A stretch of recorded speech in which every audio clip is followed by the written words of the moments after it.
பெரிய பணக்கார இடத்துல நீங்கள் கல்யாணம் பண்ணிக்கிட்டீங்கன்னா அந்த பெண்கள் உங்களை மதிக்க மாட்டாங்க. ஆண்கள் மதிப்பாங்க. ஆண்கள் தான் அசிங்கப்பட்டு போவாங்க. இவங்கெல்லாம் வந்து ஒரு இவனை பிடிப்பாங்க. ஒரு பெரிய ஜவுளி கடை ஓனருடைய பொண்ணு, அவங்க வந்து தான் வீட்டோட மாப்பிள்ளை வேணும்னு தேடினாங்க. இந்த அவங்க மாப்பிள்ளையை இது பண்ண வந்து மருத்துவக் கல்லூரியில் படித்து டாக்டர் ஆகிட்டான். அவங்க அண்ணன் வந்து ஒரு டெய்லர், கஷ்டப்பட்டு படிக்க வச்சு டாக்டராக இது பண்ண உடனே அவங்க வந்து இப்போ அவங்க ஜாதி இதெல்லாம் அடிப்படையில் பார்த்தா எல்லாம் இருந்தது. கல்யாணம் பண்ணிட்டாங்க. எனக்கு இது அவன் யாருன்னு தெரியாது. ஒரு நண்பர் என்கிட்ட கூப்பிட்டு வந்தார். கூப்பிட்டு வந்தவுடனே என்னன்னு போது தேம்பி தேம்பி அழுதான்.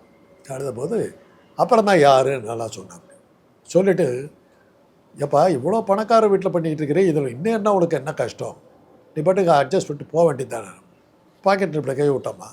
நான் சொல்கிறது 30 வருஷத்துக்கு முன்னாடி 10,000 ரூபா ஒரு கட்டு செலவுக்கு டெய்லி கொடுக்குறாங்க. என்ன சொல்கிறான், அங்கிள் சாப்பிட போய் உக்காருவேன், சமையல்காரன் அந்த தண்டை சோறு வந்துடுச்சு எடுத்துகிட்டு வா, அந்த அந்த இட்லியோ தோசையோ ஏதோ அப்படி கொண்டு அப்படி டக்குன்னு வச்சு தின்னு எடுத்து போடுவாங்க. நாய்க்கு போடுற மாதிரி போடுவோம். எவ்வளோ அழகாக இருக்குது.